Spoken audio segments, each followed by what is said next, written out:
Okay, we are back with music production and of course spelling.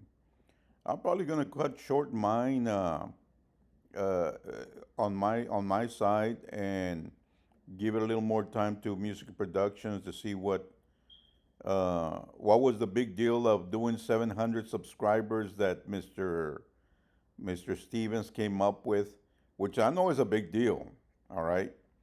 Uh, and the fact that exposing his music out there for music productions. So, hey, Stevens, do you write music like words? You there, buddy?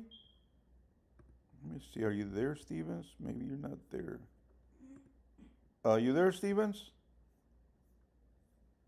Yes, Oh, yes, there I you go. am. Yeah, I was gonna ask you. Okay, so I'll probably give you extra time today. I'm gonna make mine short.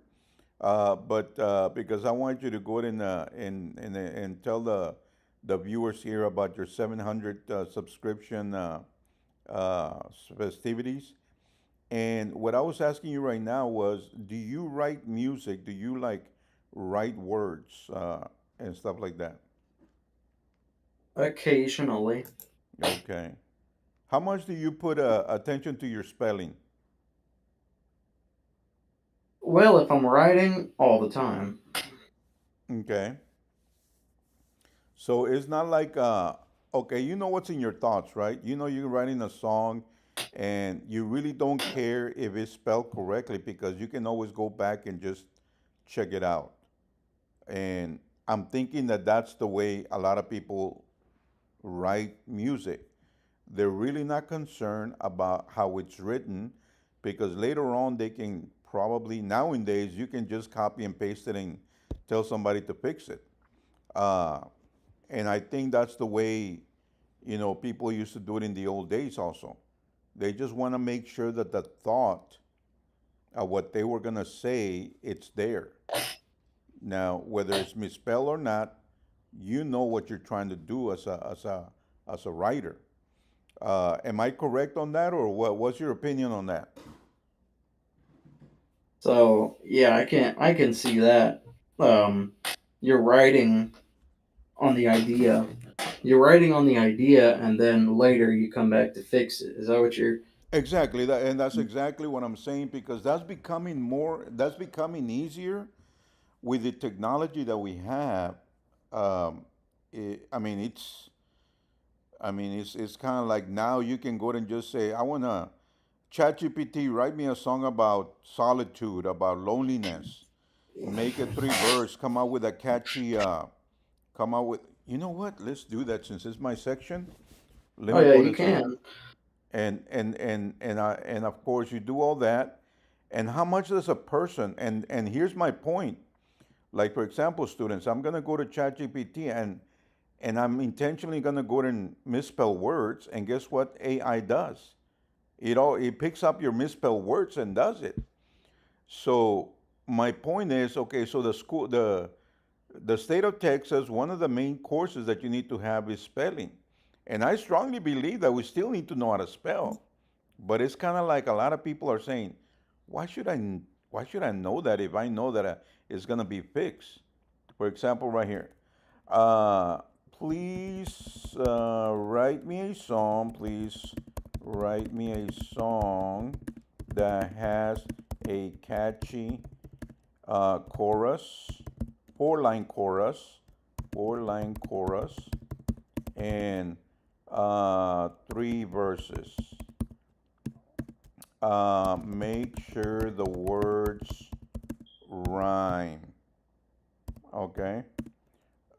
Let's see. Uh, so let me misspell some words and let's see if it's gonna go in uh, uh, and then we press it and let's see. Sure, here's an original song with a catchy rhyming four chorus. So it gives you your chorus. We shine like gold. We don't grow old. We chase the light. No fear, just bold. Hearts on fire. Can't control. We write. Okay, so you wrote a person, I mean, an AI to write you a song, and you misspell some words, and it still understood you. That's where the challenge is going to come in as a student. How are you going to perceive this? Well, us as a teacher, we're still going to tell you, no matter what, still learn how to spell. That's the bottom line, okay? Um, and I know that's difficult for some people to put it in their heads because why should I do this if this is so easy? What's your response to that, Stevens? If you have a writer, a songwriter, and now he wants to just go ahead and do it the easy way and write a song just like we did, do you still tell him, hey, write your song? What's your opinion on that?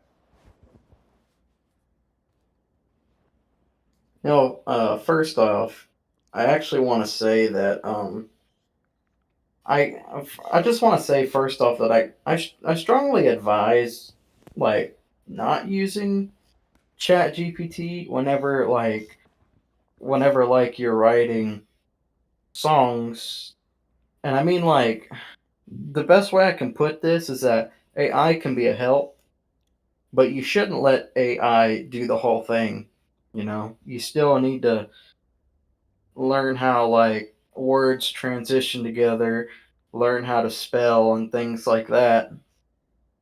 Things like ChatGPT, they can help you with like what you said before. It can help you with like spelling mistakes and all that stuff.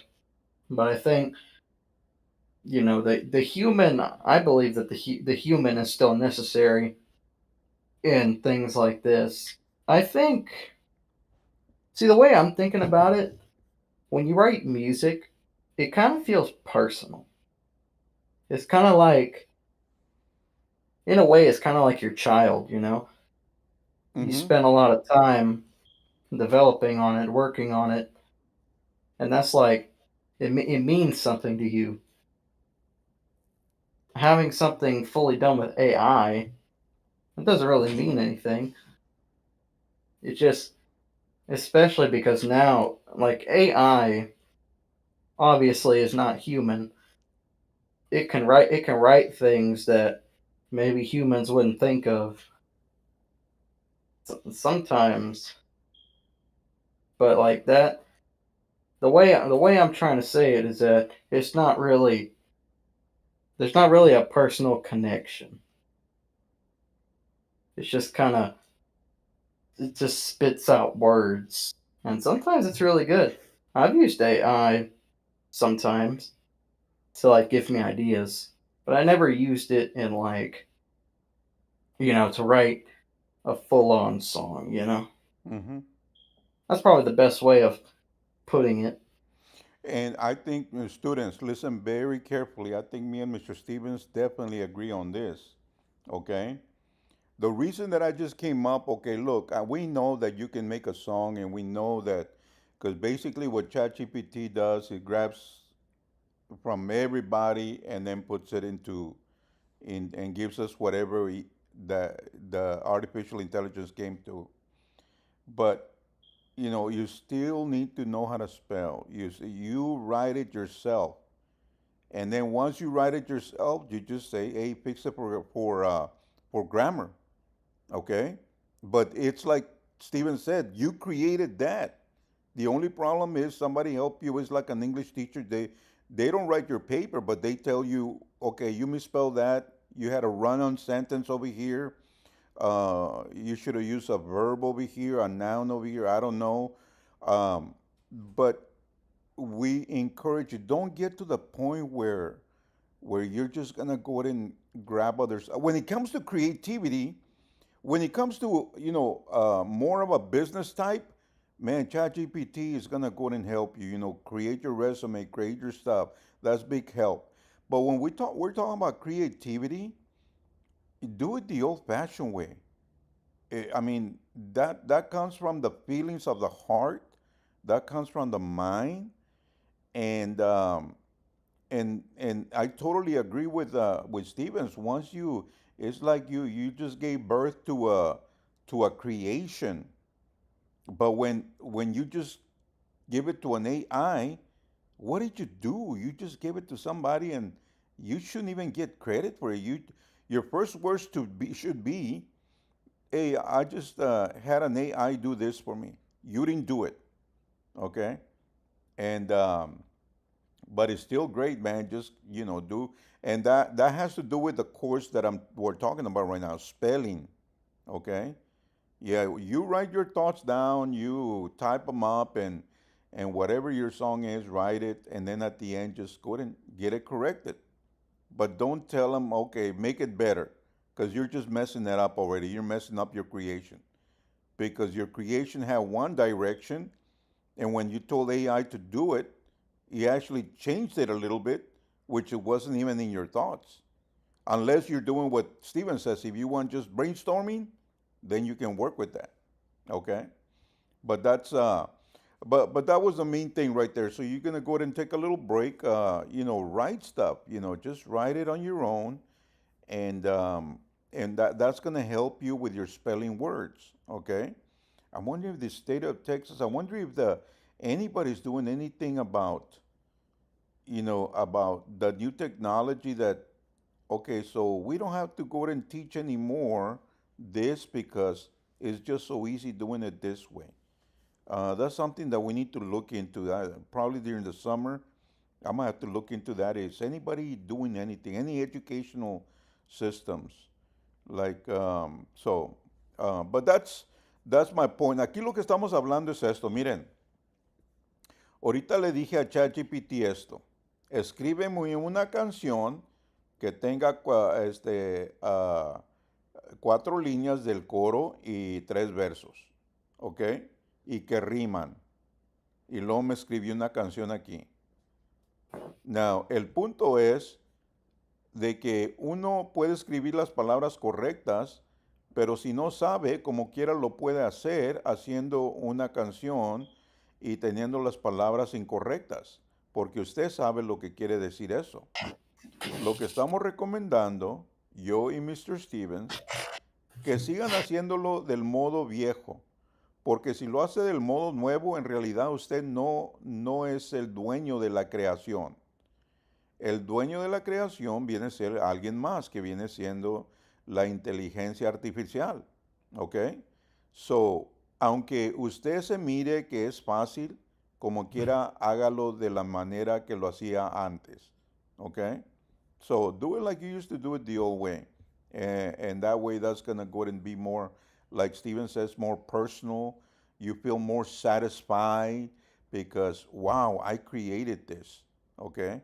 As opposed to just passing the baton to somebody else and then them giving you the baton back because they help you out with that. So that was that's my main point for this class right now, just to go ahead and point that out. But Mr. Stevens, you it's your turn, buddy. Take it away, sir. I wanna breach on something else now that you mentioned what you mentioned. I think about it as like, let's say that you're writing a love song, okay? Maybe you're writing a song for your true love or something. Yeah, I'm sure you've heard a lot of those, Acosta. You say you're a hopeless romantic. I definitely am, man. I am. I've heard a lot of them, a lot of songs, man. So definitely, you're right on that. So these songs that these people write, these songs are personal. These lyrics that they write, they come from the heart. That's not something that AI can really replicate. Ujú. Exactamente. Está And hablando aquí de las canciones que se hacían antes, no se puedan replicar. and let me see.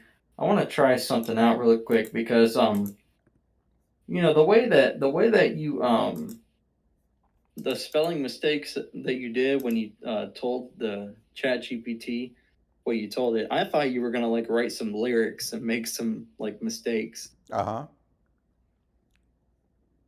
And out of curiosity, I wanted to try that myself just for a quick second. Ujú. And these lyrics they come from a song that I'm working on with somebody else, but you can see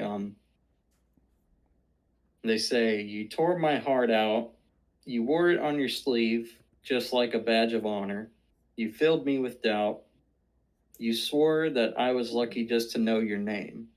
Now let's say I misspell some of these. Vamos a decir que usted no escribió algo correcto aquí. You tore my, I'm gonna say me right there, and then heart out. Bore it on your. See, I'm just getting rid of some words right here. I'm Okay. gonna add some words too.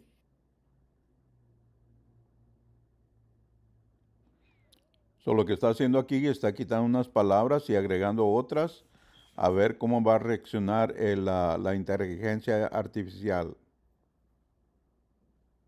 Now you can see there's a couple spelling mistakes in here. Let's see if ChatGPT can fix it. Vamos a decir a ver si lo puede corregir ChatGPT. So I told it right here. Can you correct any spelling mistakes in these lyrics? Puede corregir errores en estas canción. And it actually fixed it. Y lo compuso. Tore my heart out. You wore it on your sleeve just like a badge of honor. You filled me with doubt. You swore that I was lucky just to know your name. That's really good right there. Yeah, exactly. Now that you wrote that, right? You just wanted ChatGPT to fix it, right? Yep, just Okay. like that. These lyrics that you write, well, I didn't write them. My buddy wrote them, the person I'm working on the song with. Mm-hmm. But I did also help as well. But you know, these lyrics, we wrote these lyrics, and I mean, we wrote them correctly. But let's say that we did write them like this, and we needed them corrected. Mm-hmm. And this ChatGPT did it. And you know what? Let me tell you something before you go to the next thought. I think we spoke about this before because a lot of times, a lot of people would not be like writers because, first of all, they were ashamed that they've been told before, man, you misspelled this word, you misspelled this other word, and they give up on that. But now you can have those people actually getting back into it and being creators because now it's kind of like what you just did. You wrote, misspelled it, and that was your thoughts. And now these people can go back and say, I don't care. They're not. Nobody's here to make fun of me, and I just corrected and yeah, I created that. So, it also is something for the new people that had issues, writing. Now that helps them out, and yet they come up with their own creation. So that's a great thought right there. All right, and I want to do my quick little assignment before I end up talking about anything about my 700 subscriber count. Maybe I'll ask you questions about it if you're curious about anything. Okay. All right, so what I want to go over, we were talking about scenarios in pictures when we were in photo editing class. Estábamos hablando de escenarios cuando estábamos hablando de retratos. You can actually apply this to music as well. Y también puede aplicar esto en música también. The difference is you're not using your eyes, you're instead using your ears. Y la diferencia es no está usando sus ojos, está usando sus oídos. Basically, when you hear a song, what's the scenario that pops into your head? What do you think of? Cuando oye una canción, ¿qué es lo que usted piensa? So I have my website open up here, and I got about I got 3 songs that I want to play, and I want to see what Acosta's mind comes up with. Now here's another thing about this that I want to bring up.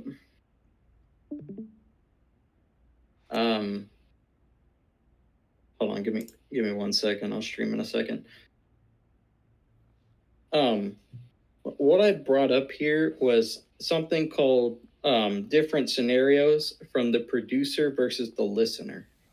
Aquí diferentes escenarios de el productor y el creador. The point is that I made these tracks, and I made these tracks with a vision in mind. Hice estas canciones, pero con una visión. However, not everybody who listens to your track will get the same vision that you had. Pero no todos van a agarrar la misma visión que usted tiene. So what I'm gonna do is when I play these tracks, I want to see what Acosta thinks about what he. I want to see what he visions, and then I'm gonna tell him what I visioned whenever I created the track. So, lo que vamos a ver aquí es qué es lo que es mi visión de la música que él hizo y luego cuál es la visión de él en realidad. So I call it different scenarios from the producer versus the listener. Aquí le llamamos diferentes escenarios del productor y el oyente. So I'm gonna play a couple of these, and let's see. I'll play probably about a couple seconds, maybe about 30 seconds of each. Vamos a tocar como 30 segundos. I've got 3 different songs here. Tengo 3 diferentes que están aquí. Let's start with this one. Vamos a comenzar con esta. All right, so sit back and relax. Siéntense y relájense.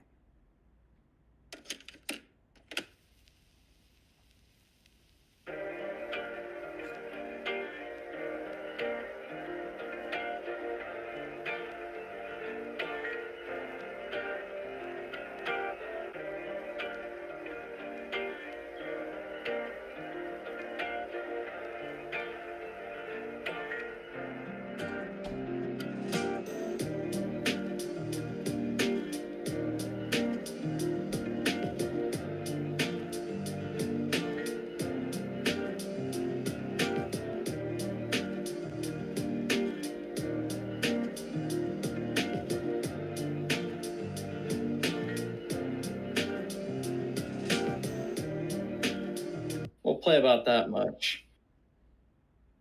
So, Acosta, in your mind, what did you think? What was in your head? What did you vision when hearing that?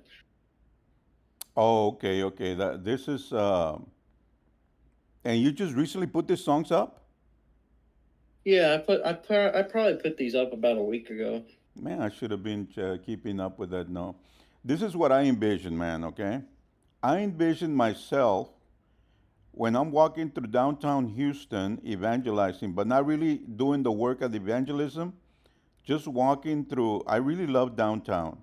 I love the buildings. I love the concrete. I love, sometimes, the cars passing by. That's just me.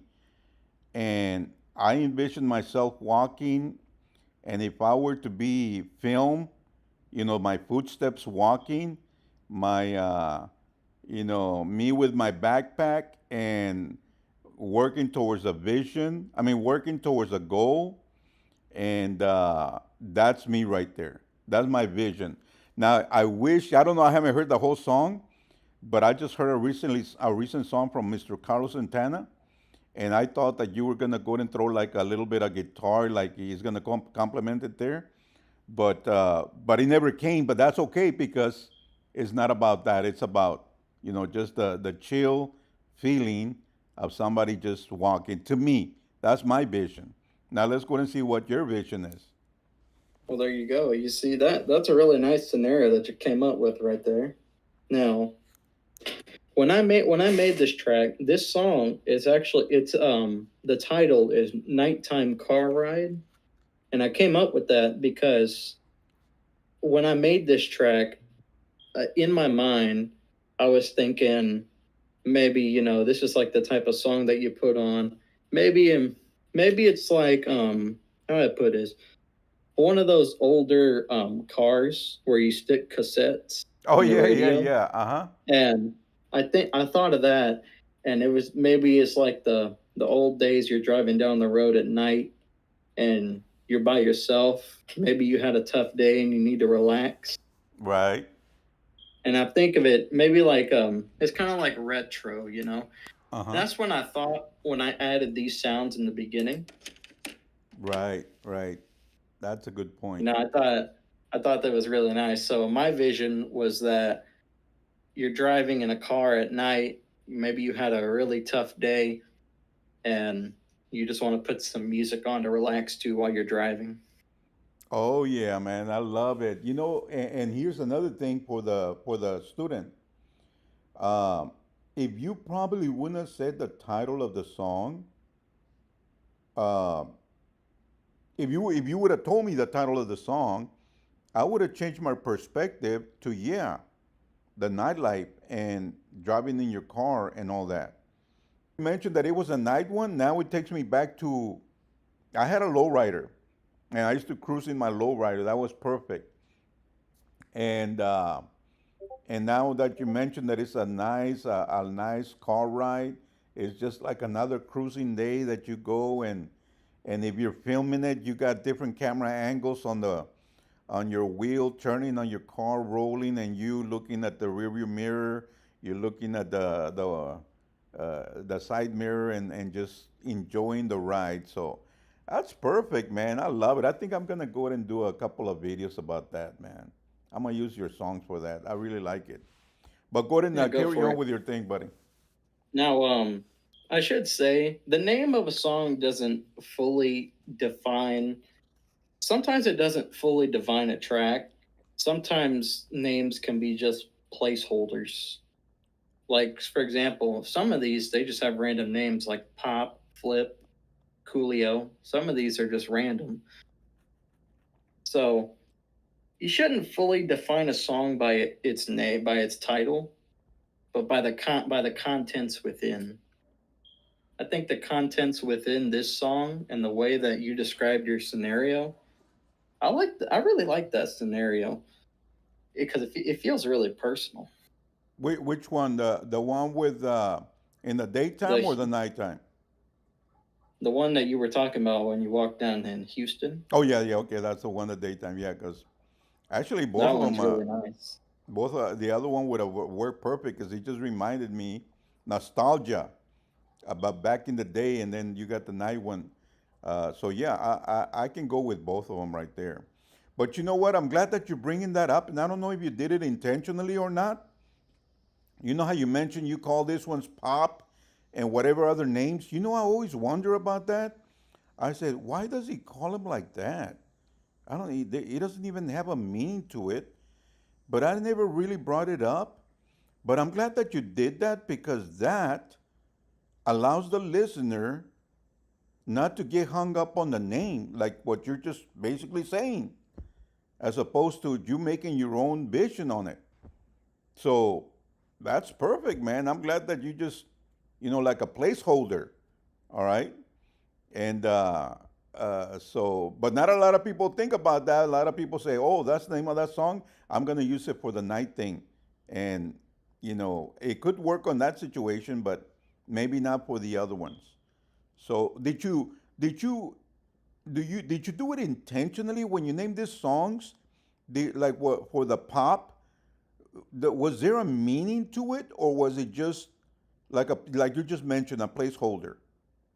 It's mainly just placeholder. Okay, there you go. There you go. That answers a Hey, lot of my questions right there. you can have your own vision, There you you know. go. Okay. All right, let's go on to the next one. We Okay. we have very limited time here. This one here, it's called hard DNB, and DNB means drum and bass, which is the genre of the track. Aquí vamos a And ver otra canción. it's a little intense. So here we go.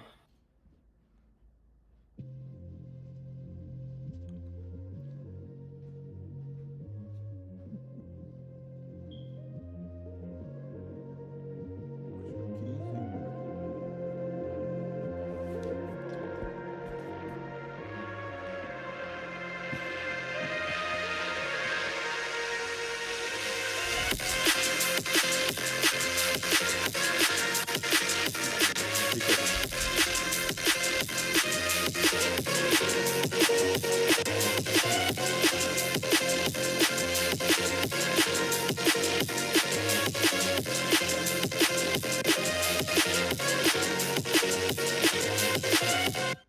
play about that much. That one's probably one of my most intense songs. Mm-hmm. So, what did you think? What was your scenario in your head? My scenario in my head is, did you ever watch the movie The Warriors? It was about, all the gangs in New York got together to go and call a truce so they don't fight anymore. You ever saw and heard about it or anything? I've never heard of that. Well, anyway, you reminded me back to that movie. How hey man, you got all the gangs, intensely, trying to survive against each other because eventually they go back on their truce and they get back into their warring days and all that. So that, and then of course he was kind of like being built up to the main fight that they were gonna have. But that was my vision. Okay, that could be a score of a movie that has intensity that's leading you up to a climax, and I love it, man. Good job on that one. I You want to know, I want to crazy about the for some reason that there's got a little bit of feedback, and I don't know if it's intentional. The feedback at the sounds at the end, it kind of doesn't make too clear, but I do like if because I have headphones on and my headphones are kind of loud. So okay. that might be what you're talking about. But you're not too far off, like with the thought that I had when you were thinking about gangs and stuff, because they can fight. Yes, sir. When I made this song, I was thinking of like video game boss fights, like There you the go. last, like the levels at the end where you fight some huge monster. That's what I thought of with this one. Yeah, it's basically the same idea. Yeah, and Yeah, very similar idea. yes, sir. Mm-hmm. And all right, this is our last song here. This one is just called "In It." It stands "In It" is short for initialize, and I'll explain what that means after I play it. So here we go. Acá está la siguiente canción.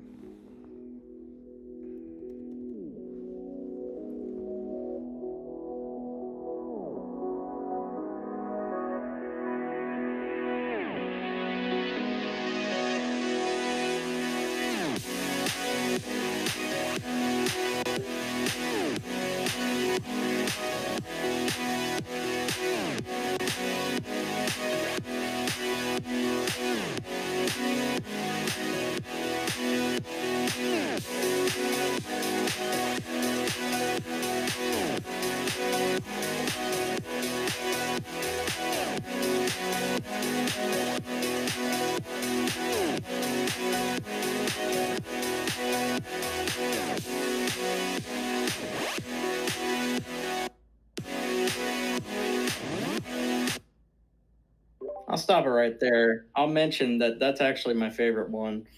There you go. So, what went on in your head?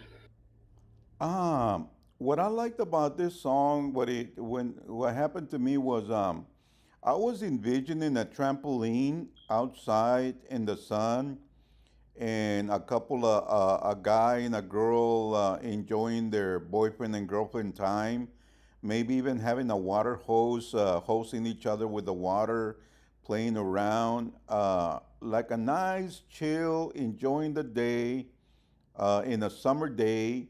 Um, add a little bit of light romanticism, having fun with each other, man. That's what I got from it.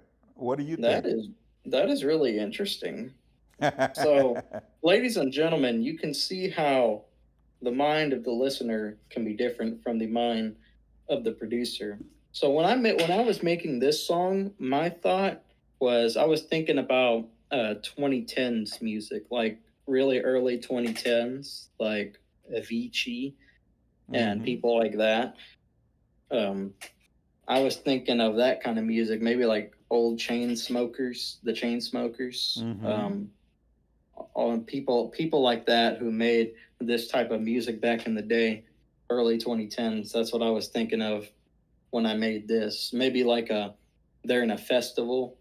They're in Mm-hmm. like a little like small tiny little building. Mm-hmm. A couple people in there, and they're all like dancing, all having a good time. Oh yeah, that I can see that. I can see that also. Yeah, and I think a lot of it comes from our minds also, Stevens. You and me. We like to edit videos. We like to go and get visuals and put it wherever we want to put it. So that automatically, we're looking for whenever we make a video, we're looking for music that is gonna fit our videos. And so in this scenario that you're showing us, we're actually going backwards. You give us the song, and we already know, man, we got some, footage that we can throw in there, even though the footage doesn't exist, but we would make it exist. So perfect example of how you actually can the different minds work and all that. And what's cool about this is that I'm not right and I'm not wrong. You're not right and you're not wrong because you're basically throwing it out there for whoever wants to get it and use it the way they want to use it. And that's what's great. That's perfect. It's subjective. Mm-hmm. What you think in your mind when you listen to a piece of music, because not every, like, because some people can think the same. Some people, they think, most people in the world, we think differently. And when Mm-hmm. you listen to a piece of music, chances are your thought is going to be different from somebody else's. But that's not a bad thing.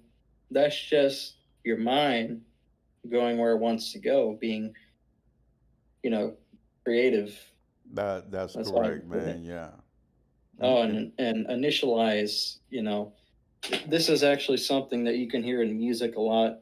When people say initialize the preset, it basically just means to restart the whole thing from scratch.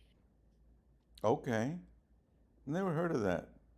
So basically, like if I, let's see, maybe I can give you a really quick example before we end it. Let's see. So here's FL Studio, right? Mm-hmm. And let's say that I'm gonna come in here and I'm gonna choose this plugin, and this is the default sound, right? Okay. Now let's say I sound design a little bit, and obviously I did not sound design this, but let's pretend I did, right? Now when we say initialize the preset, basically I can come here and I can press initialize, and then we just restart from the beginning. So the sound we had in the first place. Okay. So then I can just play around and mess around with the sound the way I want to. Mm-hmm. And then I can initialize it again if I want to restart. It's like restarting a computer. There you go. Uh-huh. Well, great So class, buddy. You just brought me to another memory on that one. I don't think you called it in the old days. Let me go and see if I'm going to say this right. What did it mean when someone said the phrase, if all else fails, re-IPL. Re-IPL. Okay, let's see what it says right here. Let's see. The phrase, if all else fails, re-IPL. It's what yeah, you mentioned the word initialize, but we used to say this back in the day. IPL stands for Initial Program Load, and that's exactly what you just said right there. So I used to know it as if all else fails, just re-IPL, just restart again, man. Something didn't work, just re-IPL your system, reload your system, which is the process of loading the operating system and essentially applications into computer's main memory. When it starts up, it's equivalent of booting up a personal computer. But it's the same thing that you're saying, initializing, you're starting it back up. So that's weird. I mean, that's interesting how words mean something back in the day, and now they're back, in a different word. So that's perfect, man. All right, There you buddy. go. Well, it's a nice class. Anything else you want to add, buddy? That's pretty much it. There you go, man. Let's take a little break and then we'll be back, okay, sir? With a All little bit right. of game design and mathematics. All Okay. right, buddy. Take care, okay? Yes, sir. Yes, sir.